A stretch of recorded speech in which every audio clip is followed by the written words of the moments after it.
السلام عليكم ورحمة الله وبركاته. إن الحمد لله نحمده ونستعينه ونستغفره ونعوذ بالله من شرور أنفسنا ومن سيئات أعمالنا. من يهده الله فلا مضل له ومن يضلل فلا هادي له. وأشهد أن لا إله إلا الله وحده لا شريك له وأشهد أن محمدا عبده ورسوله صلى الله تعالى عليه وعلى آله وصحبه وسلم تسليما كثيرا. أما بعد، أعوذ بالله من الشيطان الرجيم. واعبدوا الله ولا تشركوا به شيئا وبالوالدين إحسانا إلى قوله وابن السبيل وما ملكت أيمانكم। সম্মানিত ভাতৃমণ্ডলী, আল্লাহ রাব্বুল আলামিনের প্রশংসা এবং প্রিয় নবী মুহাম্মদ রাসূলুল্লাহ সাল্লাল্লাহু আলাইহি সাল্লামের উপর সালাত ও সালামের পর আজ বৃহস্পতিবার 13 সফর 1447 হিজরি মোতাবেক 7 আগস্ট 2025 আমাদের ধারাবাহিক বিষয়ভিত্তিক আলোচনা। আমরা বেশ কিছুদিন পূর্বে ধারাবাহিক বিভিন্ন হক নিয়ে আলোচনা করেছি। দু একটি হক আরও বাকি আছে আলোচনায়, যদিও আলোচনা শেষ নাই। তবে একটি গুরুত্বপূর্ণ হক হচ্ছে মেহমান এবং মুসাফিরের হক। অতিথি বাইরের হলে সাধারণত মুসাফিরই হয়, এজন্য একটি বিষয় শামিল করব। অতিথির হক, মেহমানের, অতিথি যে আপনার ঘরে এসেছে বা আপনার গ্রামে এসেছে আর সে আপনার বিশেষ অতিথি অথবা মুসলিমদের অতিথি, আর সেখানে আপনি আছেন, আপনি তার মেহমান নওয়াজি করতে পারবেন, আতিথ্য করতে পারবেন, আর তার জন্য এমন ব্যবস্থা নেই যে সে অপরিচিত হইলেও সে সেখানে খরিদ করে খাওয়া দাওয়ার ব্যবস্থা আছে, এমন পরিস্থিতি নেই। এই ক্ষেত্রে আপনার পরিচিত হোক আর নাই হোক, আত্মীয় হোক আর নাই হোক, জি আপনার অজানা কোনো ব্যক্তি হোক, এমনকি যদি অমুসলিমও হয় শরীয়তের বিধান, তো সেখানে অতিথির অধিকার রয়েছে। আমরা যে হকগুলি নিয়ে আলোচনা করেছিলাম সেগুলি বিশেষভাবে সূরা নিসার আয়াত নম্বর 36 থেকে পয়েন্টগুলি নেওয়া হয়েছে, যেখানে রব্বুল আলামিন 10টি হকের কথা বর্ণনা করেছেন। শুরু করেছেন স্বয়ং আল্লাহ রব্বুল আলামিনের হক দিয়ে, ওয়াবুদুল্লাহ ওয়ালা তুশরিকু বিহি শাইআ। আল্লাহর ইবাদত হচ্ছে আল্লাহ রব্বুল আলামিনের হক, আল্লাহর সাথে শরীক স্থাপন না করা, আর তারপরে পিতামাতা ইত্যাদি। এইভাবে এই 10টির মধ্যে 8 নম্বর হক আল্লাহ বলছেন ওয়াবনিস সাবিলি ওমা মালাকাত আইমানুকুম। বারবার করে গোটা আয়াতটি তাফসীর অথবা অনুবাদ করলাম না। 8 নম্বরে আল্লাহ বলছেন ওয়াবনিস সাবিল, আর মুসাফিরের হক। মুসাফির যে বাইরের আগন্তুক ব্যক্তি, বাইরের লোক, আর আপনার গ্রামে এসেছে, আপনার মহল্লায় এসেছে, আপনার মসজিদে এসেছে, আর সেখানে যদি খাওয়া দাওয়ার ব্যবস্থা না থাকে বা তার কাছে হয়তো খাওয়া দাওয়ার ব্যবস্থা আছে, হোটেল রেস্টুরেন্ট আছে, কিন্তু তার কাছে পয়সা নেই, এটা তো হতে পারে। যদি আজকাল অধিকাংশ জায়গায় আপনার খাওয়া দাওয়ার ব্যবস্থা আছে, পয়সা থাকলে আপনি খাবার পেয়ে যাবেন, কিন্তু এমনও পল্লীগ্রাম আছে যেখানে পয়সা থাকলেও খাবার পাওয়া যাবে না। জি, ইসলাম সর্বযুগের জন্য, সর্বস্থানের জন্য। তো এইরকম ক্ষেত্রগুলিতে আপনার আমার ওপর ফরজে কিফায়া, কোনো গ্রামে এসছে তাহলে গোটা গ্রামবাসীর ওপর ফরজে কিফায়া যে কেউ তাদের মধ্য থেকে আপ্যায়ন করবে অতিথির, মুসাফিরের। যদি খাওয়া দাওয়া না দেয় আর সে ক্ষুধার্ত থাকে তো সবাই গুনাহগার হবে। ওলামারা বলেছেন যে আজকাল মানুষের কাছে পয়সাও থাকছে, তারপর পয়সা শেষ হয়ে গেলে দেশ থেকে পয়সা নিয়ে আসাও সম্ভব, আর তারপরে খাবার দাবার পর্যাপ্ত পরিমাণে পাওয়া যাচ্ছে, হ্যাঁ হাটে বাজারে, এমনকি গ্রামগুলো শহরের মতো হয়ে গেছে। সেই ক্ষেত্রে যদি তার কাছে পয়সা থাকে, অভাব না থাকে, তাহলে তখন আর ফরজ থাকে না, তখন মুস্তাহাব, ভালো। আমরা অতিথি কাকে মনে করি? আমাদের দেশের ভাষায় অতিথি মানে আত্মীয়, আপনার নিজের বংশের, নয় আপনার, হ্যাঁ হ্যাঁ, আপনার বাবার বংশের, না হয় মায়ের বংশের, হ্যাঁ, আর না হলে আপনার শ্বশুর বংশের, তাই না? আর না হলে বন্ধু মহল। এই চারটার বাইরে আমাদের অতিথি নেই। বাপের বংশ, মায়ের বংশ, আর স্ত্রীর বংশ, হ্যাঁ, আর বন্ধু মহল। হ্যাঁ, এসব মানে বংশের নয়, কিন্তু তাদের সাথে খাতির আছে, দুনিয়ার স্বার্থ আছে। এর মধ্যে বিশেষ করে এই 25-30 বছরের ভিতরে পৃথিবীর মানুষের এমন, এবং তাদের সাথে মুসলিমদের এমন অবস্থার পরিবর্তন ঘটেছে যে দুনিয়ার যদি স্বার্থ থাকে তো তার সিরিয়াল 1 নম্বরে, বাপের বংশেরও 1 নম্বরে সিরিয়াল নেই, মায়ের বংশের 1 নম্বরে সিরিয়াল নেই, আর আপনার শ্বশুর বংশেরও সিরিয়াল নেই। হ্যাঁ, আর কোনো মানুষের কাছে 1 নম্বরে শ্বশুর বংশ, স্ত্রীর বংশ 1 নম্বরে, আর বাবার বংশ বা মায়ের বংশ তাদের দেখা সাক্ষাৎ হইলেও খোঁজ খবর নেই না। জি, আল্লাহ হেদায়েত দান করুন। জি, সবচেয়ে বেশি হক যাদের সাথে আপনার রক্তের সম্পর্ক রয়েছে, বাবার বংশ আর মায়ের বংশ। তারপরে হচ্ছে বৈবাহিক সম্পর্ক। জি, বৈবাহিক সম্পর্ক, জি, নর হোক অথবা নারী হোক, বৈবাহিক বিবাহের মাধ্যমে যে সম্পর্ক হয়েছে, জি, শ্বশুর বংশের আত্মীয় স্বজনরা এরা। আর তারপরে বন্ধু বান্ধব, যদিও দিনদার পরহেজগার যত বেশি হবে তাদের হক বেশি, আলেম ওলামাদের হক বেশি, পরহেজগার লোকদের হক বেশি, সেটা ভিন্ন বিষয়। কারণ সেটা হচ্ছে দিনের সম্পর্ক, ধর্মের সম্পর্ক, ইমানের সম্পর্ক। আর দিনের সম্পর্ক দুনিয়ার সম্পর্কের চাইতে বেশি শক্তিশালী হইতে হবে। এটি আরেকটি বিষয়, এটা অনেকেই হয়তো খেয়াল করছেন না। ধার্মিক, দিনদার, পরেশগার, হ্যাঁ, কিন্তু আপনার আত্মীয় না, আপনার বাবারও বংশ না, মায়েরও বংশ না, শ্বশুর বংশ না, খাওয়াচ্ছেন না, না, আপনি এই ক্ষেত্রে ভুল করছেন, অন্যায় কাজ করছেন। তাহলে আপনার কাছে আপনার ইমানি সম্পর্ক দুর্বল, আপনার রক্তের সম্পর্ক সবল। একটি পয়েন্ট আমাদের আসবে যে আপনার খাবার দাবার দাওয়াত যেন ভালো মানুষরা খায়। হ্যাঁ, এইখান থেকে এই বিষয়টিকে কেন্দ্র করে। জি, তো বলছিলাম যে অতিথিদের হক নিয়ে আলোচনা করব। অতিথিদের আপ্যায়ন করা বা সম্মান করা এবং তাদের সাথে সদাচরণ করা, এটি হচ্ছে উত্তম চরিত্রের অন্তর্ভুক্ত, যেগুলির মাধ্যমে মানুষ একজন চরিত্রবান হয়। ভালো বৈশিষ্ট্য যদি আপনার মধ্যে থাকে তাহলে আপনি চরিত্রবান। এর বিপরীত যেগুলো খারাপ চরিত্র, খারাপ অভ্যাস, হ্যাঁ, সেগুলি থেকে মুক্ত থাকতে হবে, ইতিবাচক নিতে হবে, তাহলে আপনি ভালো মানুষ হতে পারবেন। খারাপ অভ্যাস থাকবে না, খারাপ চরিত্র থাকবে না, খারাপ আচরণ থাকবে না, আর ভালো আচরণগুলি থাকতে হবে। তো যেসব ভালো আচরণ এবং শিষ্টাচার ইসলাম শিখেছে তার একটি গুরুত্বপূর্ণ হচ্ছে যে অতিথির সম্মান করা, আপ্যায়ন করা। আর ভালো চরিত্রের মাধ্যমে মানুষ জান্নাত যেতে পারে। অধিকাংশ মানুষ যারা জান্নাতি হবে, সংখ্যাগরিষ্ঠ যারা হবে জান্নাতি, তারা চরিত্রবান, চরিত্রের মাধ্যমে, উত্তম চরিত্রের মাধ্যমে জান্নাতে বেশি যেতে পারবে, তাওহীদের সাথে। কিন্তু ফরজ ইবাদত ঠিক রেখে, এই না যে ফরজ নামাজ নেই, ফরজ রোজা নেই, ফরজ জাকাত নেই, ফরজ হজ নেই, আর শুধু চরিত্রতে জান্নাত যাবে তা নয়। কিন্তু এখানে বলার উদ্দেশ্য হচ্ছে যে একজনের অনেক নফল সালাত আছে, নফল নামাজ আছে, অনেক নফল রোজা আছে, আর অনেক নফল উমরা করে, নফল হজ করে, বছর প্রায় 2-4 বছর পর পর হজ করতে থাকে, আর তারপরে আপনার অনেক নফল দান সাদকা আছে, কিন্তু তার চরিত্র ভালো নয়। তো দান সাদকা আর এইসব, এই নফল নামাজ, নফল রোজা, নফল হজ দিয়ে আর নফল উমরা দিয়ে জান্নাত যেতে পারবে না। আপনার চরিত্রবান হওয়া আপনার নফল ইবাদতের চাইতে বেশি গুরুত্বপূর্ণ, নফল কাজের চাইতে গুরুত্বপূর্ণ।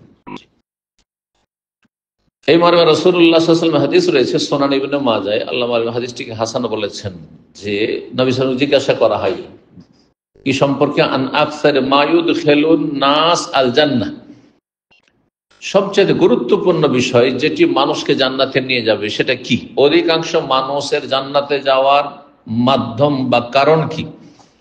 বলেছেন তাকওয়াল্লাহ, এক আল্লাহর ভীতি, আল্লাহর ভয় অন্তরে। আল্লাহর ভয় থাকলে আপনি শিরক করবেন না, নাস্তিক হবেন। আল্লাহর ভয় থাকলে আপনি বেনামাজি হবেন না, তাই না? আল্লাহর ভয় থাকলে ফরজ ওয়াজিব ছাড়বেন না আপনি, রোজার দিনে পানাহার করবেন না আপনি, জাকাত মারবেন না, আপনি গরিবের হক নষ্ট করবেন না, তো আল্লাহর ভয়ে ভীতি তাকওয়াল্লাহ, কোনো গুনাহে লিপ্ত হবেন না আপনি। আর গোনা ভুল হয়ে গেলে সাথে সাথে তওবা করবেন। দ্বিতীয় কারণ জান্নাতে যাওয়ার, অধিকাংশ লোকের জান্নাতে যাওয়ার, সেটি হচ্ছে হুসনুল খুলুক, চরিত্রবান হওয়া। বলছিলাম যে অতিথির আপ্যায়ন করা বা অতিথির সম্মান করা এটি হচ্ছে একটি উত্তম চরিত্র। কেন? মানুষের আপ্যায়ন করলে, মেহমানের খাতির করলে, এতে মানুষের মাঝে, মানব সমাজে কি হয়?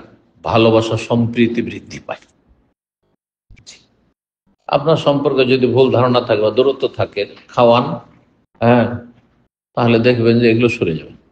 হাদিয়া তো উপহার দেন, উপঢৌকন দেন বা দাওয়াত দেন, এগুলো দূর হয়ে যাবে।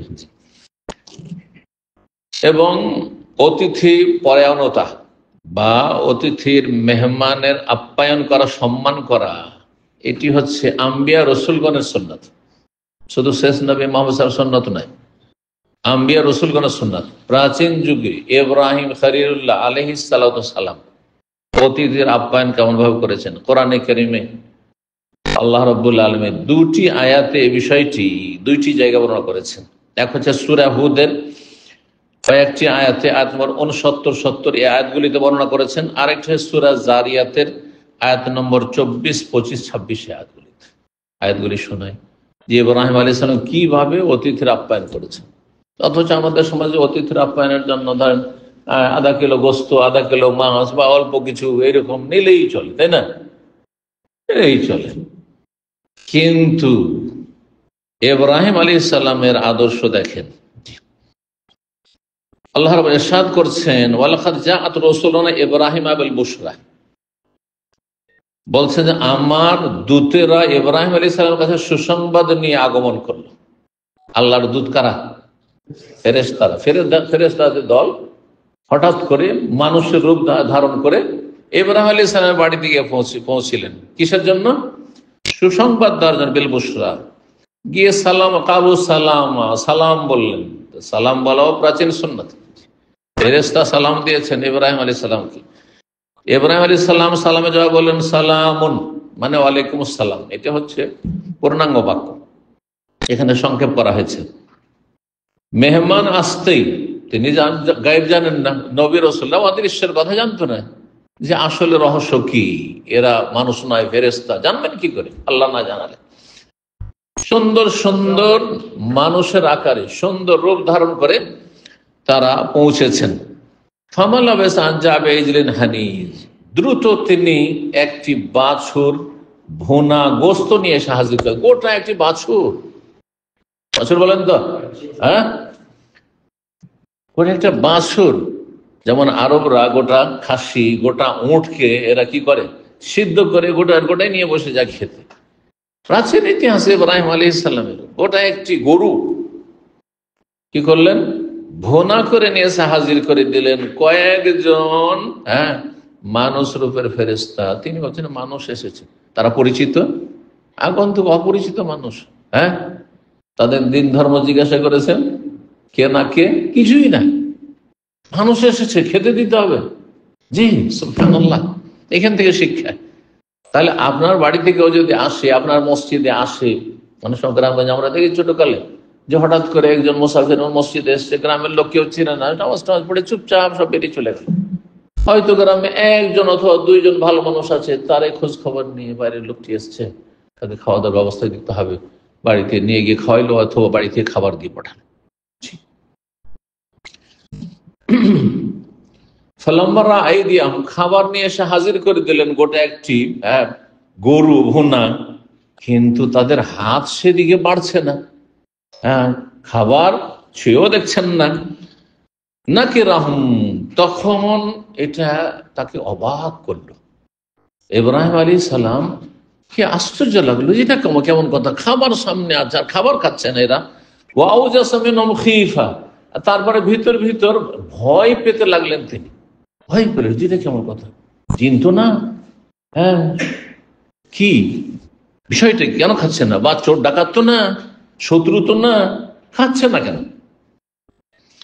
আলু ফেরেশতারা কিন্তু উপলব্ধি করেছেন। মানুষের চেহারা দেখলে অন্তরের খবর খানিকটা পাওয়া যায়, তাই না? হ্যাঁ, ইব্রাহিম আলাইহিস সালামের চেহারা দেখে বুঝতে পেরেছেন ফেরেশতাগণ, তারাও গায়েব জানতেন না আল্লাহ না জানালেন। যদি আল্লাহ জানেন সেটি ভিন্ন বিষয়। ভয় পেয়েছেন দেখে আমাদেরকে, তখন বললেন লা তাখাফ, আপনি ভয় করিয়েন না, ইন্না উরসিলনা ইলা কওমি লূত, আমাদেরকে প্রেরণ করা হয়েছে লূত আলাইহিস সালামের সমকামী পাপিষ্ঠ জাতিকে ধ্বংস করার জন্য। আমরা ফেরেশতা, আমরা মানুষ না, আমরা খাবার খাবো না। আমরা আপনাকে সুসংবাদ দিতে এসেছি যে আপনার ঘরে এ শাক আসতে যাচ্ছে, এ শাকের সুসংবাদ ছিল। আর তারপরে আমরা চলে যাবো এখান থেকে। লূত আলাইহিস সালামের জাতি যে সমকামিতা, নোংরামিতে, অশ্লীলতায় লিপ্ত রয়েছে, সেই জাতিকে ধ্বংস করবো, নিশ্চিন্ন করবো। তারপরে সূরা যারিয়াত আল্লাহ বলছেন হালা তাক হাদিসু যায়ফি ইব্রাহিম আল মুকরামিন, হে নবী তোমার কাছে কি ইব্রাহিম আলাইহিস সালামের সম্মানিত মেহমানদের সংবাদ এসেছে, তাদের কাহিনী তুমি জানো? আল্লাহ জিজ্ঞেস করছেন কাকে? নবী সাল্লাল্লাহু আলাইহি ওয়াসাল্লামকে, যে তুমি কি এই ঘটনা জানো অন্য কোন সূত্র দিয়ে? শোনো, ইয দাখালু আলাইহি, হঠাৎ করে এই মেহমানরা তার বাড়িতে প্রবেশ করলেন। ফাকালু সালামা, সালাম বললেন। কালা সালাম, তিনি সালামের উত্তর দিলেন। কওমুন মুনকারুন, কিন্তু তাদেরকে দেখে তিনি আশ্চর্য হলেন যে এরা কেমন। যদি মুসাফির হয়, আর একটা ভয়ের বিষয় ছিল, মুসাফির যদি হয় তাহলে তাদের সাদা ধবধবে এত সুন্দর কাপড় কি করে থাকবে? আজকালকার এখনকার মতো তো না যে গাড়িতে কারে আসছে, আরে হেঁটে আসবে, উটের পিঠে আসবে, তো ধুলো বালি তো থাকবে, ময়লা আবর্জনা থাকবে, বুঝাই যাবে। কিন্তু এত পরিষ্কার পরিচ্ছন্ন সুন্দর তাদের কাপড় চোপড় ইত্যাদি পোশাক। ফারাগা ইলা আহলিহি, তাড়াতাড়ি দ্রুত ছুটে গেলেন নিজ পরিবারের কাছে। ফাজা বিইজলিন সামিন, এবং তিনি একটি মোটা, এই না যে দুর্বল, একটি বুড়ো, একটি মোটা সোটা একটি গরু একবার ভুনা নিয়ে চলে আসলে। এখানে মোটার কথা বলা হয়েছে, আগের আয়াতে বলা হয়েছে হানিজ মানে ভুনা। দুটো ফায়দা দুই আয়াত থেকে হইল। তো ইব্রাহিম আলাইহিস সালাম এইভাবে মেহমানের কি করেছেন? আতিথ্য করেছেন। মেহমান আতিথ্যের ক্ষেত্রে যদি আপনার বিকল্প কেউ না থাকে আর তার কাছে খাবারের পয়সা নেই হয়তো, অথবা সেখানে খাবারের ব্যবস্থা নেই, তাহলে কিন্তু ফরজ, তাহলে ফরজ, না হলে মানুষ অনাহারে মারা যাবে। আর আরেকটি বিষয় হচ্ছে যে মেহমানের হক কয়দিন, এই বিষয়টি এই মর্মে ইমাম বুখারী রাহিমাহুল্লাহ হাদিস নিয়ে এসেছেন। তিনি বলছেন যে মান কানা ইউমিনু বিল্লাহি ওয়াল ইয়াউমিল আখির ফালইউকরিম দাইফা। রাসূলুল্লাহ সাল্লাল্লাহু আলাইহি ওয়াসাল্লাম বলেন এই হাদিসে যে আল্লাহ এবং পরকালে বিশ্বাসী, আপনি যদি আল্লাহ পরকালে বিশ্বাসী হন তা এই কাজ করবেন। উদ্দেশ্য কি? উদ্দেশ্য তাকিদ করা। আপনার যদি আল্লাহ বিশ্বাস থাকে, পরকাল বিশ্বাস থাকে, তো এমন কাজ করবেন, হ্যাঁ, যেন আপনার ইমানে একটু নক করা হয়, নাড়া দেওয়া হয়, যে আপনি যদি সত্যি মুসলিম হন এরকম কাজ করবেন। যদি আল্লাহ পরকালে কেউ বিশ্বাসী হয় তাহলে সে যেন অতিথির সম্মান করে, ফালইউকরিম দাইফা, অতিথির সম্মান করতে হবে। সম্মান যাতে সম্মান হয়। আপনি কোন কথা কাজে সম্মান বোধ করেন নিজের জন্য, যা আমাকে সম্মান করছে, সেটা আপনাকে বুঝতে হবে অন্যের ক্ষেত্রে। কথাটি ব্যাপক কিন্তু, কারণ সম্মান দুটো একটা কথা দেওয়া হয় না, দুটো একটা আচরণ দেওয়া হয় না, সার্বিক ক্ষেত্রে সম্মান দিতে হবে। জায়েজা তো ইয়াউমান ওয়া লাইলা, স্পেশাল খাবার দেবে, জায়েজা পুরস্কার, স্পেশাল খাবার, একটু লৌকিকতার সাথে, মানে অপচয় নয়। হ্যাঁ, আর সীমা ছড়িয়ে যাবেন না যে 20 রকম 30 রকম আইটেম করবেন। হ্যাঁ, না না না, এগুলো বাড়াবাড়ি, এগুলো বাড়াবাড়ি, সীমা লঙ্ঘন, যেমনটা আমাদের বাঙালি সমাজে হয়। আর যেমন একটা অপচয় আমাদের সমাজে হয়, বাঙালি সমাজে, আর তারপরে সীমা লঙ্ঘন হয় যে 2-3 দিন আগে থেকে চলছে, 20 রকম 30 রকম কে কত আইটেম দিতে পারে, একটা কম্পিটিশন চলছে। এটা অপছন্দনীয় কাজ, বরং অনেক সময় নাজায়েজ। আর আরেকটি হচ্ছে যে খাবার লাগবে অল্প, আর এত বেশি নিয়ে চলে আসলেন, সামান্য কিছু খাওয়া হইলো, আর তারপরে সেটা কোনো গরিব মিসকিনের কাছে পৌঁছেও দিলেন। পৌঁছে দিলেন ঠিক আছে, বেশি করে আপনি বাকশাক করেন, মেহমান যা খেলো খেলো, আর তারপরে আপনি গরিব মিসকিনে পৌঁছালেন। কিন্তু গরিব মিসকিনকে না পৌঁছে দিয়ে সেটা আপনি ফেলে দিলেন, নষ্ট করে দিলেন, পচিয়ে দিলেন, সরিয়ে দিলেন, হারাম কাজ করলেন। এই দুটো নাজায়েজ কাজ, এই দুটো নাজায়েজ কাজ। এত বেশি আইটেম নয় যে হ্যাঁ যে সে দিশে হার খাবি কোনটা, খাবি কোনটা, ভালো ভালো খাবার ভালো লাগছে না এত আইটেম থাকার কারণে, এমনটা যেন না হয়। তো একটা দিন স্পেশাল খাওয়াইতে হবে এবং এটা জরুরি, একদিন খাওয়াইতে হবে না। জিয়াফত সালাসাত আইয়াম, তারপরে 3 দিন পর্যন্ত হচ্ছে জিয়াফত মানে দাওয়াত, যেটি সুন্নাত মুস্তাহাব। 3 দিন পর্যন্ত এটা হচ্ছে সুন্নাত মুস্তাহাব, এটা ওয়াজিব নাই। ফামা বাদা যালিকা ফাহুয়া সাদাকা। আর 3 দিন পরে যদি কেউ আপনার বাড়িতে অবস্থান করে, যাচ্ছে না মেহমান, এসছে তো যাচ্ছেন, অনেক সময় ঠিক আছে 5 দিন 7 দিন 8 দিন আছে, কেন শ্বশুর বাড়ি গিয়ে অনেকে থাকেন না, না ওইটা শ্বশুর বাড়ি মানে আপনার অধিকার আছে খাবার নাকি, আপনিও মেহমান, জামাই আপনি মেহমান। তো 3 দিনের অতিরিক্ত এটি হচ্ছে সাদাকা, মানে এটি নফল কাজ। যদি খাওয়াইতে পারে খাওয়াবে, আর যদি বলে যে আর পারছে না তো কোনো অসুবিধা নেই, আর এটা তো কোনো অসম্মান হলো না। তারপরে আর কারো বাড়িতে গিয়ে আপনি এত সময়, দীর্ঘ সময় ধরে আপনি থেকে যাবেন না যে তাদেরকে আপনি ঝামেলা ফেলে দেন, পেরেশান করে ছাড়বেন না আপনি। তো যত তাড়াতাড়ি সম্ভব হয়, আপনি গিয়েছেন অতিথি হিসাবে, আপনি তাড়াতাড়ি সেখান থেকে কেটে পড়ার চেষ্টা করেন। আরেকটি বিষয় এখানে বলবো, যারা অতিথি পরায়ণ, সম্মান, মেহমানের আপ্যায়ন করে, মেহমানের সম্মান করে, মূল্যায়ন করে, তাদের রুজি রিজিকে বরকত হয়, বরকতের কারণ। আপনি বরকত চান না, যেমন দান সাদকা করলে বরকত হয়, তেমন সচ্ছল ব্যক্তি, অতিথি মানে গরিব নয়, অতিথি অনেক সময় কি গরিব থাকে, আবার অধিকাংশ সময় সচ্ছল লোকেরা থাকে।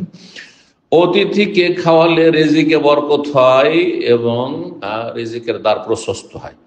এমন রাসূলুল্লাহ সাল্লাল্লাহু আলাইহি ওয়াসাল্লাম এই হাদিস বলা যেতে পারে, নবী সাল্লাল্লাহু আলাইহি ওয়াসাল্লাম বলেছেন তুআমুল ওয়াহিদ ইয়াকফিল ইসনান, একজনের খাবার 2 জনের জন্য যথেষ্ট। খাবার তৈরি করেছেন শুধু আপনার জন্য, আপনার স্ত্রী তৈরি করেছিল, একজন মেহমান চলে আসুন, যথেষ্ট। কোন দিক থেকে যথেষ্ট? আল্লাহ ওতে বরকত দিবেন একজনকে খাওয়ালে। এই জন্য অনেক সালাফগণ, সাহাবাই কেরামগণ খাবার দাবার বাড়িতে পাকশাক হলে বা প্রস্তুত হলে একা খেতেন না, খুঁজে বেড়াতেন যে কাউকে পেলে সাথে নিয়ে এসে খাবো। সুবহানাল্লাহ, কারণ এতে বরকত হবে। জি। তারপর তুআমুল ইসনান কাফিস সালাসা বা ইয়াকফিস সালাসা, 2 রকম করে হাদিস রয়েছে। 2 জনের খাবার 3 জনের জন্য যথেষ্ট, কোন রিওয়ায়াতে 2 জনের খাবার 4 জনের জন্য যথেষ্ট। ওয়া তুআমুস সালাসা কাফিল আরবা, 3 জনের খাবার 4 জনের জন্য যথেষ্ট। বাস্তব একটা হচ্ছে যথেষ্ট, আর একটা হচ্ছে পেট ভর্তি করে খাওয়া। পেট ভর্তি করে খাওয়া জরুরি নয়, বরং পেট ভর্তি করে পেট পুরে খাওয়া উপকারী নয়। হ্যাঁ, পেট খালি রাখা, 3 ভাগের 1 ভাগ খাবার খাবেন, 1 ভাগ পানি পান করবেন, আর 1 ভাগ আপনি শ্বাস প্রশ্বাসের স্বস্তির জন্য, যে আরামে চলাফেরা করতে পারেন সেই জন্য আপনি শূন্য রাখবেন, এটা হচ্ছে উত্তম। জি। এখন আমরা আলোচনা করব যে অতিথির হকগুলি কি কি আর কিভাবে আদায় করবেন। এটা শুরু করার আগে একটি হাদিস বলে দিই, সেই হাদিসটি সহিহ বুখারীর হাদিস। নবী সাল্লাল্লাহু আলাইহি ওয়াসাল্লাম বলেছেন, অতিথির হক রয়েছে, ন্যায্য অধিকার সেটি। আপনি মনে করবেন না যে কোন লোককে আমি খাওয়াচ্ছি তো এহসান করছি, বরং সেটা তার ন্যায্য অধিকার, একদিন গুরুত্বপূর্ণ অধিকার, হ্যাঁ, আর 3 দিন পর্যন্ত আপনার মুস্তাহাব অধিকার, আর তারপরে আপনার ইচ্ছা, পারলে খাওয়ান আর না পারলে বলেন যে আর পারছি না, বলতে পারেন না। জি। নবী সাল্লাল্লাহু আলাইহি ওয়াসাল্লাম কি বলছেন সেই হাদিস সহিহ বুখারী, ওয়া ইন্না লিযাওরিকা আলাইকা হাক্কান, তোমার অতিথি মেহমানের হক রয়েছে। তো মেহমানের হক মানে শুধু খাবার দেওয়া নয়, মেহমানের হক যদি রাত হয় তাহলে রাতে থাকার ব্যবস্থা দেওয়া। জি। মেহমানের হক হচ্ছে তার সাথে কিছুক্ষণ কথা বলা। এটা করবেন না যে খাইয়ে দিলাম ব্যাস সাথে সাথে টান, হ্যাঁ খাওয়া দাওয়া হয়েছে আর গল্প না, কথা না, কিচ্ছু না, খাওয়া দাওয়া হয়েছে থাকেন আপনি, আমি ঘরে ঢুকে পড়লাম। না না, এটা আদবের খেলাফ, এটা আদবের খেলাফ, এটা মেহমানের সম্মান হল না। এই জন্য মেহমান যতক্ষণ না উঠে যাচ্ছে, হ্যাঁ যদি চলে যাওয়ার হয় তো না উঠে যাচ্ছে, আপনি আগে উঠে ভিতরে ঢুকে যাবেন না আপনি, হ্যাঁ, যাতে করে তাড়াতাড়ি চলে যান। তবে কিছু কিছু অতিথি মেহমান এমন আছে যাদেরও আদব নেই। খাওয়া দাওয়া করে লম্বা গল্প ধরিয়েছে, খাওয়া দাওয়া হয়ে গেছে রাত 10টায়, ধরেন ও বসে আছে 11টা পর্যন্ত। কেন ভাই, 10 মিনিট 15 মিনিট ঠিক আছে, গল্প করলেন, কথা বললেন, তারপরে চলে যান, তাড়াতাড়ি চলে যান। ওয়ালা মুস্তানিসিন আল হাদিস, গল্প গুজবে মেতে থাকিও না, আল্লাহ নিষেধ করেছেন, কোরআনে কারিমে রয়েছে আয়াত। আর খাবার পাক হওয়ার আগে থেকে বসে থাকলেন গিয়ে, এটাও করবেন না। যেমন খাবার জেনে নেবেন যে কতক্ষণে হয়েছে। আর যদি এমন হয় যে অতিথি আপনার বাড়িতে থাকবে, তার থাকার কোনো জায়গা নেই, তো সেটা ভিন্ন বিষয়। জি, তাহলে খাওয়া দাওয়া হলো, একটু গল্প করলেন, কথা বললেন, আর তারপরে আরাম করেন, ঠিক আছে আমি গেলাম, বলে দিয়ে আপনি ভিতরে যান। এখন আলোচনা করি অতিথির হকগুলি কি কি, বা অতিথির সম্মান কেমন করে আপনি করবেন। 1 নম্বর হচ্ছে যে অতিথিকে আপনি অভ্যর্থনা জানাবেন, হ্যাঁ, সাদরে গ্রহণ করবেন। আপনি এটা তার কাছে স্পষ্ট করে দেবেন যে আপনি আশায় আমার অন্তরটা প্রশস্ত, আমার অন্তরে আপনার জন্য প্রশস্ত জায়গা রয়েছে, এবং আমার ঘরে আপনার জন্য জায়গা রয়েছে। আমরা অনেক সময় এই ভাষাগুলো ব্যবহার করি, আমার বাড়ি আপনার বাড়ি, হ্যাঁ, আপনি এটাকে, হ্যাঁ, পরের ঘর জিজ্ঞেস মনে করবেন না, আপনি পরের ঘর মনে করবেন না, আপনি নিজের বাড়ির মতো মনে করবেন, নিজের মনে করে খাবেন আপনি, হ্যাঁ, আপনি লজ্জা করবেন না, এই যে কথাগুলি। তবে তার মানে এই নয় যে জবরদস্তিটা চাপিয়ে দেবেন, আবার এগুলো বাড়াবাড়ি। কিন্তু কিছু কিছু, হ্যাঁ, বাড়িওয়ালা আছে, মেজবান, যারা মেহমানকে কি করে, খাবার চাপিয়ে দিতে গিয়ে কষ্টে ফেলে দেয়, ক্ষতি করে দেয়। মানুষকে খাবার দেওয়ার উদ্দেশ্য কি? সুস্থ রাখা না, তো জবরদস্তি কেন দেবে? আর তারপর অনেকে বোঝে না এই আদবগুলি, যে সবকিছু উঠিয়ে উঠিয়ে দেবে। আরে ভাই, আপনি যেটা জবরদস্তি উঠিয়ে দিয়েছেন, হয়তো সেটি আপনার কাছে মজা, আমার কাছে মজা নয়, সেটা পছন্দ না। কেউ কচুকে খুব ভালোবাসেন, আবার কেউ ভালোবাসেন না, তাই না? এখন যদি আপনি খুব কচু ভালোবাসেন বাড়িওয়ালা, আর দিলেন কচু উঠিয়ে, কচু দিয়ে ইলিশ মাছ, রাগ করিয়েন না, অনেক আছে। আরে এত দামি ইলিশ মাছের দিচ্ছে কচু, দিচ্ছে আলু, ওর স্বাদটাই খারাপ করে দিচ্ছে। হ্যাঁ, আপনি পছন্দ করেন, সেই জন্য আমাকে উঠিয়ে দিবেন। বুঝতে হবে আপনাকে বিষয়গুলি। তো যেগুলো কমন জিনিস, এই জন্য আমি করি কি, প্রথম ভাত উঠিয়ে দেওয়া ছাড়া দ্বিতীয় আর উঠিয়ে দিন আমি। প্রথমবার দিলাম, যেটা মনে করেন আপনি, হ্যাঁ, যে আমি যেহেতু বাড়িওয়ালা মানুষ, মেজবান, আপনাকে একবার উঠিয়ে দিলাম, জি। আর তারপরে আপনি ইচ্ছা মতো ভাত উঠিয়ে নেবেন। তরি তরকারির ক্ষেত্রে কোনোটাই উঠিয়ে দেবেন না। আমি ডাল পছন্দ করি, কিন্তু আপনি ডাল পছন্দ করেন না, আমি ডাল দিয়ে ডুবিয়ে দেবো আপনাকে, মুশকিল আপনাকে, বুঝছেন? অনেক আছে মাছ খাবেই না, ও কাঁটার এত ভয়। আমি মাছ পছন্দ করি, তাহলে মাছ কেন উঠিয়ে দেবো? জি, অনেক সময় হয়, আজকাল কিছু লোক এমন হয়েছে, অধিকাংশ এইরকম, ও পোলট্রি মুরগি খাবে না, চিকেন খাবে না, ও যতই সুন্দর করে রান্না কারণ ওর মগজে ঢুকে আছে চিকেন খাবার, কথা বুঝতে পেরেছেন? আর আপনি মনে করছেন আমি খুব পছন্দ করি চিকেন, দিলেন উঠিয়ে, ওর বিপদে ফেলে দিলেন। তো এগুলো খেয়াল রাখতে হবে। তো যাই হোক, প্রথম কথা যেটি বলছিলাম সেটি হচ্ছে, যখন মেহমান আসবে তাকে কি করতে হবে? অভ্যর্থনা জানাইতে হবে। এই জন্য যদি হয় যে বিশিষ্ট মেহমান, তাহলে আপনি বাসার নিচ পর্যন্ত গেলেন, তার গাড়ি পর্যন্ত গেলেন, গাড়িতে আসছে, আর তারপর সেখান থেকে গাড়ি থেকে নামিয়ে সাথে করে নিয়ে আসলেন, এর প্রমাণ আছে। আবু তালহা রাদিয়াল্লাহু তাআলা আনসারী, তিনি নবী সাল্লাল্লাহু আলাইহি সাল্লামকে দাওয়াত দেওয়ার পরে যখন ক্ষুধার্ত দেখেছিলেন, তো স্ত্রীকে বলে প্রস্তুত করো, আর এগিয়ে চলে গেলেন নিয়ে আসার জন্য রাসূলুল্লাহ সাল্লাল্লাহু আলাইহি ওয়াসাল্লামকে। এগিয়ে চলে গেলেন, হয়তো রাস্তায় অনেকটা এগিয়ে চলে গেছে, মসজিদ নববী পর্যন্ত এগিয়ে চলে গেছে।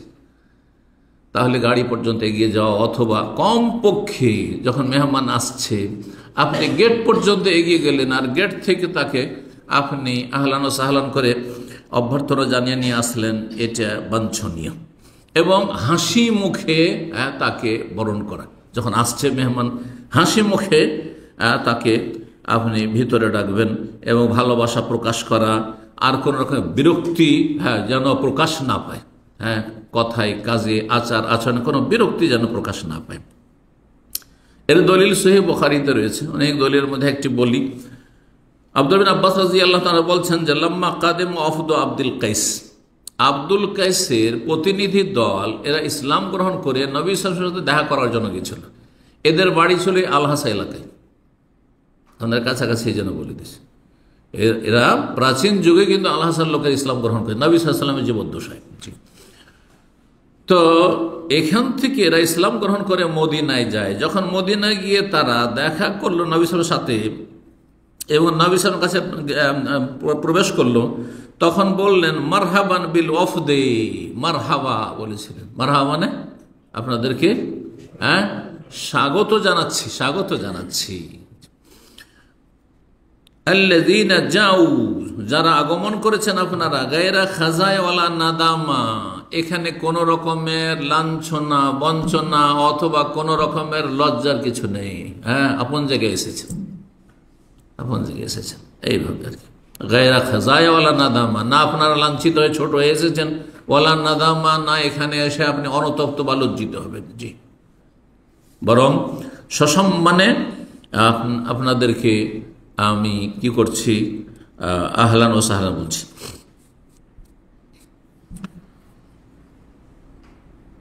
দুই নম্বর যে বিষয়টি অতিথির সম্মান প্রদর্শনের ক্ষেত্রে, সেটা হচ্ছে যে আপনি অতিথির আতিথ্য করতে গিয়ে আপনি মধ্যম পন্থা অবলম্বন করবেন, বাড়াবাড়িও না, ছাড়াছাড়ি না, মানে খাবার এত বেশি না আর এত বেশি আইটেম না, যেটা কথা প্রসঙ্গে একটু আগে বললাম, যে যেটা সীমালঙ্ঘন হয়ে যায়, ইসরাফ, যেটি কোরআনের ভাষায় তার অন্তর্ভুক্ত, অপচয় অপব্যয়ের অন্তর্ভুক্ত না হয়ে যায়।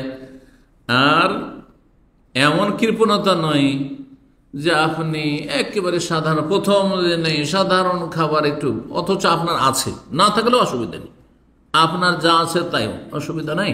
নবী সাল্লাল্লাহু আলাইহি সাল্লাম কখনো কখনো সাহাবায়ে কেরামদের বাগানে গেছেন, শুধু পানি আর কি রয়েছে, খেজুর, সেটাই ছিল সেটা। কিন্তু আপনার বাড়িতে যদি থাকে মাছ গোস্ত থাকে, তাহলে আপনি শুধু ডিম কেন দেবেন? মাছ গোস্ত যদি থাকে তাহলে শুধু ডাল ভাত কেন, সবজি ভাত কেন দেবেন? তার সাথে অন্তত একটা দুটো আইটেম কিছু করবেন, এইরকম। জি, মধ্যম পন্থা অবলম্বন করবেন, অপচয় না আর কৃপণতাও নাই। আল্লাহ রাব্বুল সূরা আরাফ আয়াত নম্বর 31 ইরশাদ করছেন, ওয়ালা তুসরিফু, তোমরা অপচয় করিও না, অপচয় করিও না, যতটা প্রয়োজন তার অতিরিক্ত খুব বেশি করে করা, এটি হচ্ছে অপচয়। ইন্নাহু লা ইউহিব্বুল মুসরিফিন, কারণ আল্লাহ রাব্বুল আলামিন অপচয়কারীদেরকে ভালোবাসেন না। তা আপনি খাওয়ালেন এত বেশি লৌকিকতা করে, তাকাল্লুফ করে, আর এত বেশি করে দিলেন আপনি, যে আল্লাহর ভালোবাসা পেলেন না, আপনি ভালো কাজ করে, ভালো কাজটা খারাপ হয়ে গেল, ভালো কাজটা অনেক সময় গুনহার কাজ হয়ে গেল, আল্লাহর কাছে ঘৃণিত কাজ হয়ে গেল। 3 নম্বর যে বিষয়টি অতিথির আপ্যায়নের ক্ষেত্রে, সেটা হচ্ছে যারা আলেম ও আলামা তাদের শ্রদ্ধা সম্মান করবেন, যারা বয়োজ্যেষ্ঠ প্রবীণ মানুষ তাদের শ্রদ্ধা সম্মান করবেন, তাদের সম্মানে আলাদা, তাদের শ্রদ্ধায় আলাদা। এলমের ক্ষেত্রে বড় অথবা বয়সের ক্ষেত্রে যারা বড়, তাদেরকে প্রাধান্য দেবেন, তাদের সম্মান শ্রদ্ধা আরো বেশি হইতে হবে, এবং এই ক্ষেত্রে তাদেরকে গুরুত্ব দেবেন, বিভিন্ন দিক থেকে গুরুত্ব দেবেন, কথাবার্তা আগে তাদের সাথে, এই নয় যে ছোট বাচ্চারা আছে, যুবকরা, তাদের সাথেই কথা বলতে বেশি শুরু করে দিলেন, তাদের সাথে হাসি রসিকতা শুরু করে দেন, এই মুরব্বীদের কোনো খোঁজ খবরই নিচ্ছেন না, এমনটা যেন না হয়। আর খাওয়া দাওয়ার ক্ষেত্রেও তাদেরকে আগে দেবেন, পানাহার যা কিছু দেবেন তাদেরকে আগে দেবেন। কোন দিক থেকে দেবেন? ডান দিক থেকে না বাম দিক থেকে? ডান দিক থেকে। এই জন্য উচিত হচ্ছে যারা প্রবীণ ব্যক্তি, এলমের দিক থেকে অথবা বয়সের দিক থেকে যারা সম্মানিত, তাদেরকে ডান দিকে বসাবেন, ডান দিকে বসাবেন। একসাথে যদি বসে খান, ডান দিকে বসাবেন, আর ডান দিক থেকে দিতে লাগবেন। এই জন্য আমি করি কি, সবসময় আমার ছেলেদেরকে বাম দিকে বসে, আমার ছেলেদেরকে বাম দিকে বসে, কারণ ওরা পরে। ডান দিকে যদি ছেলেগুলোকে বসায় আর মেহমানকে বাম দিকে বসায়, তাহলে তো এদের সিরিয়াল পরে আসবে, এমনটা যেন না। তো এই বিষয়গুলো খেয়াল রাখতে হবে। জি, এই মর্মে সহিহ বুখারীতে একটি হাদিস রয়েছে, আনাস রাদিয়াল্লাহু তাআলা বর্ণনা করেন, তিনি বলছেন, আন্নাহু রাআ রাসূলুল্লাহ শারিবা লাবানান। আনাস বলছেন যে তিনি দেখেছেন রাসূলুল্লাহ একবার যে তিনি দুধ পান করলেন। ওয়া তাদারাহু ফাহালাবতু শাতান, তিনি দুধ পান করেন। বলছেন আতাদা ফাহালাবতু শাতান, বলছেন আনাস যে তার বাড়িতে একবার গেছেন নবী সাল্লাল্লাহু আলাইহি সাল্লাম, তো আমি দুধ দহন করলাম, বকরির দুধ, ছাগলের দুধ তারা খেত, আজকাল আমরা ছাগলের দুধ খাই না, কারণ পর্যাপ্ত গরুর দুধ রয়েছে, হ্যাঁ, আর উটের দুধ রয়েছে। ফাশুবতু লিরাসূলিল্লাহ মিনাল বিরি, তারপরে সেই দুধে আমি কূপের, হ্যাঁ, সুপেয় পানি মিক্স করলাম, মিশিয়ে দিলাম। তাহলে বোঝা গেল যে পানি খেয়া বিক্রি করবেন তখন আপনি মিক্স করবেন না, কিন্তু পান করাচ্ছেন যখন, তখন পানি মিক্স করে দিতে পারেন। বোঝা গেছে না? এটা অনেক সময় উপকারী হয়।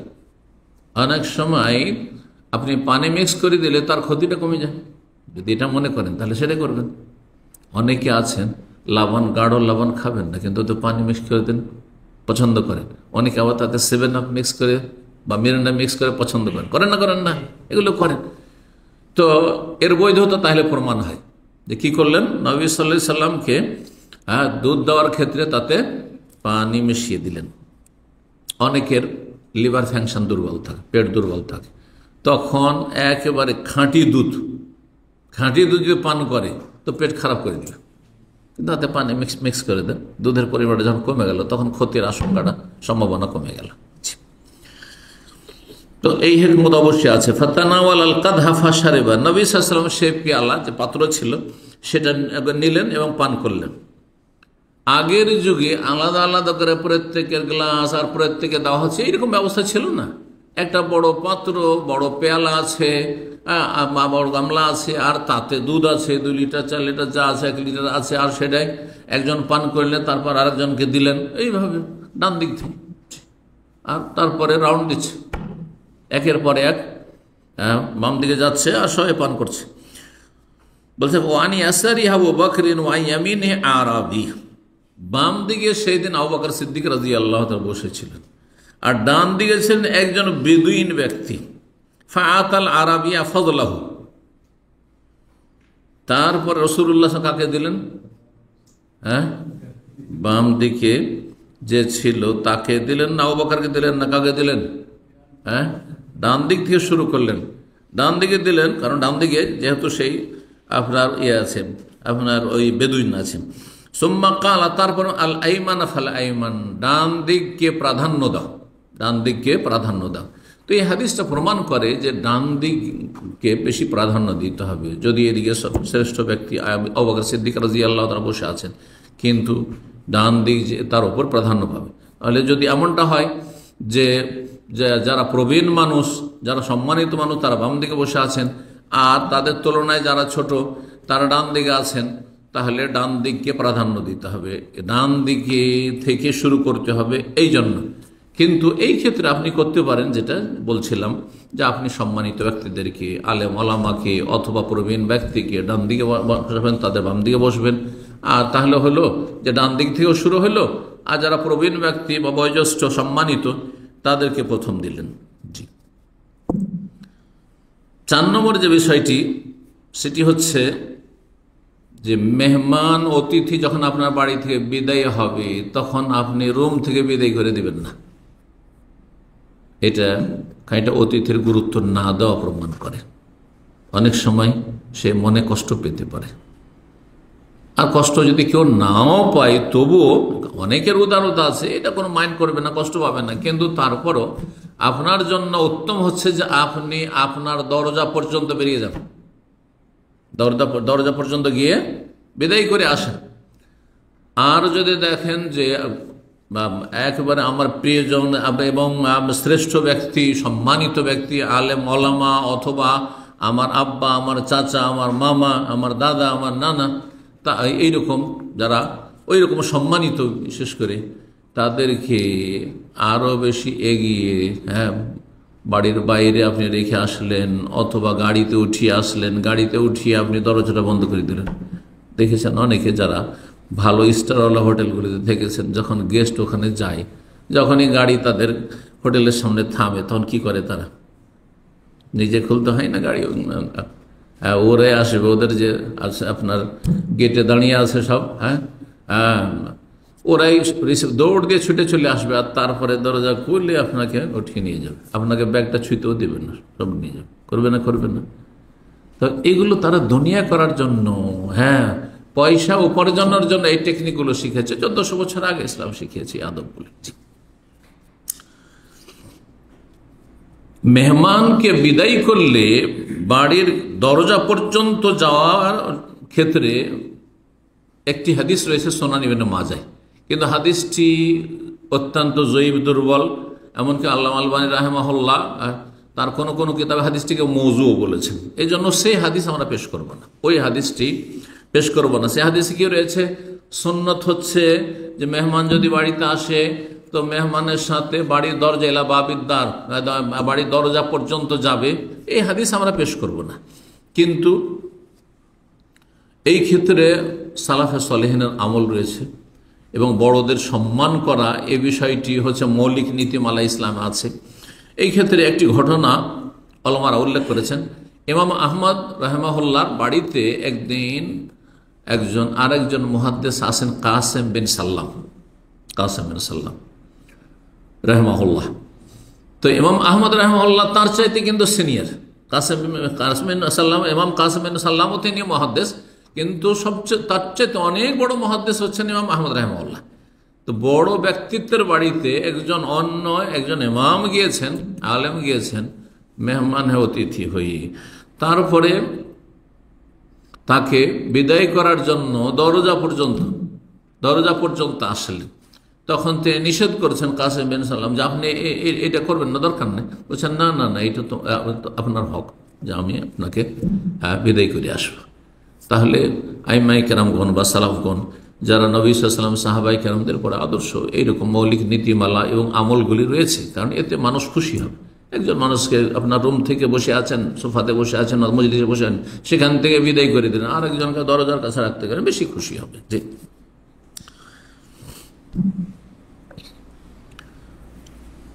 5 নম্বর যে বিষয়টি অতিথির সম্মানের ক্ষেত্রে, সেটি হচ্ছে যে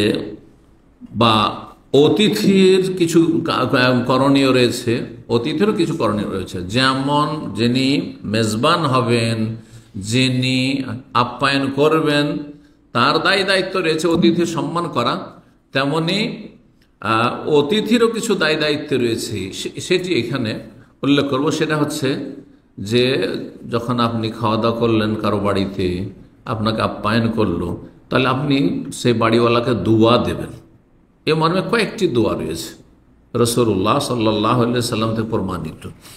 একটি দোয়া হচ্ছে নবী সাল্লাল্লাহু আলাইহি ওয়াসাল্লাম, সেই হাদিসটি হচ্ছে আনাস রাদিয়াল্লাহু আনহু বর্ণনা করেছেন। বলছেন যে একদিন সাদ বিন ওবাদার বাড়িতে আসলেন। কার বাড়িতে আসলেন? সাদ বিন ওবাদার বাড়িতে আসলেন রাদিয়াল্লাহু তাআলা, আনসারী। ফাজাআ বিখুবজিন ওয়া যাইতিন, নিয়ে আসলেন তিনি খাবার হিসাবে রুটি এবং জৈতুনের তেল। তখন জৈতুনের তেল ব্যবহার হইতো তরকারি হিসাবে। জি, আলাদা তরকারি শাকসবজির ব্যবস্থা ছিল না মদিনায়। জৈতুনের তেলে ডুবিয়ে ডুবিয়ে রুটি খাওয়া। আপনাদের বাপ দাদা যদি 50 বছর 60 বছর বয়সের থাকে, তাদেরকে জিজ্ঞাসা করলে বলবেন যে এক সময় আমরা কিন্তু পুরনো যুগ পেয়েছি, নতুন যুগ পেয়েছি। আজকাল রুটিতে কমপক্ষে কি থাকবে? হ্যাঁ, সবজি। হ্যাঁ, মাছ গোস্ত যদি নাও থাকে, গোস্ত না থাকে, ডিম না থাকে, কি থাকবে? সবজি থাকবে, ডাল থাকবে, ঠিক কিনা? তার আগে কি ছিল কে বলতে পারেন? হ্যাঁ, হালুয়া তো এখনো হালুয়া আছে, হালুয়া সুজি সেমাই তো আছে এখনো। হ্যাঁ,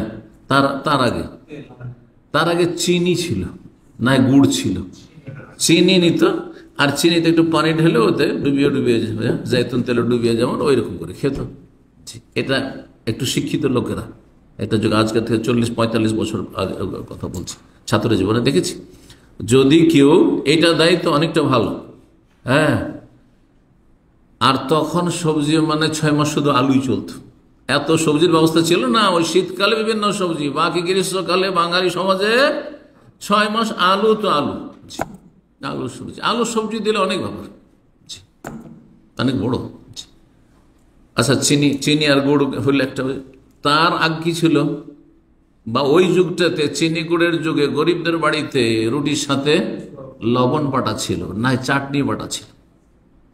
লবণ বা চাটনি, ধনের চাটনি অথবা রসুনের পাতা, সেটাকে পিষে ওই লবণ দিয়ে ওইটাই দিয়ে রুটি খাওয়া হইতো।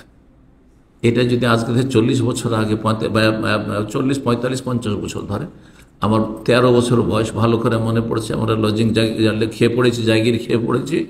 তো তাতে সাধারণ মানুষ যারা, তাদের বাড়িতে এরকম অবস্থা থাকতো। ওর চাইতে একটু যখন একটু ভালো হতে একটু, তখন কি করতো আপনার ওই চিনি দিত। আর না হলে ওর চাইতে একজন মাস্টার সাহেব ছিলেন, হাই স্কুলের হেডমাস্টার, তার বাড়িতে আলুর ভাজি, ওইটা বিশাল ব্যাপার ছিল। ডিম ভাজি নয় জি, আর আপনার অন্য কিছু গোস্ত নয় জি, চিকেন না, কিচ্ছু ছিল না। আর এই পোলট্রি চিকেন ছিলই না সেই যুগে, ওই যুগে ছিলই না। এটা যে হয়তো এই আপনার 30 বছর আগে হয়তো এসে কি তারও কম। তো যাই হোক, কি বলছিলাম, রাসূলুল্লাহ সাল্লাল্লাহু আলাইহি সাল্লামের সামনে পেশ করলেন সাদ বিন উবাদা কি রুটি আর জৈতুন তেল। আজকাল জৈতুন তেল খাচ্ছেন, কিন্তু কিসে খাচ্ছেন? ওই ফুল কিনে নিচ্ছেন, ফুলের ডাল আফগানি হোটেল থেকে, আর তারপরে ওতে জৈতুন তেল ঢেলে খাচ্ছেন আপনি। জি, নবী সাল্লাল্লাহু আলাইহি ওয়াসাল্লাম শুধু জৈতুন তেলে ডুবিয়ে খেয়েছেন। আল্লাহু আকবার। তবুও তার সেই জামানায় শান্তি ছিল মানুষের, আর আপনার শান্তি নেই, আমার শান্তি নেই। হ্যাঁ, খাই খাই খাই খাই, আরো সুখ চায়, আরো শান্তি চায়, আরো শান্তি চায়, আরো টাকা পয়সা চায়। আল্লাহু আকবার। পরিতুষ্টি কম। তো কি বলছিলাম, তারপর রাসূলুল্লাহ সাল্লাল্লাহু আলাইহি ওয়াসাল্লাম খাওয়া দাওয়া করে দুয়া দিলেন সাদ বিন আবি উবাদাকে, আফতারা ইনদাকুম সায়মুন। সায়মুন মানে রোজাদার হয়, তাহলে নবী সাল্লাল্লাহু আলাইহি ওয়াসাল্লাম হয় রোজা ছিলেন। আবার রোজাদার না হয় এমনি যে বাসি পেটে থাকে, তাকেও সায়মুন। এই জন্য ইংরেজিতে রোজাকে কি বলা হয়? সিয়ামকে ফাস্টিং। আর বাসি পেটে থাকি বা সকালের নাস্তাকে কি বলা হয় ইংরেজিতে? ব্রেকফাস্ট। রোজা আছেন নাকি? না, তখন বাসি পেট ছিলেন, এখন আপনি সেটা ভাঙলেন আপনি, তাই না? জি। তো আফতার দেখুন, সায়মন মানে অনাহার ব্যক্তি, অথবা যে খালি পেটে যে ছিল সেই ব্যক্তি তোমাদের কাছে খাবার খেলো। ওয়াকালা তো আমাকুমুল আবরার, তোমাদের খাবার খেলো ভালো মানুষরা, নেক মানুষরা। ওয়াসাল্লাত আলাইকুল মালাক, ফেরেশতারা তোমাদের জন্য রহমতের দোয়া করলো। ফেরেশতাদের দোয়া তোমাদের জন্য রয়েছে, আমাদের দোয়া তো রয়েছে, ফেরেশতারও দোয়া রয়েছে। মুসনাদ আহমদ, আবু দাউদ, নাসাঈতে হাদিসটি রয়েছে, হাদিসটি সহিহ। সহিহ মুসলিমে, তিরমিজিতে অন্যান্য হাদিসে আরেকটি গুরুত্বপূর্ণ দোয়া রয়েছে সহিহ মুসলিমের, আল্লাহ বারিক লাহুম ফিমা রাযাকতাহুম ওয়াগফির লাহুম ওয়ারহামহুম।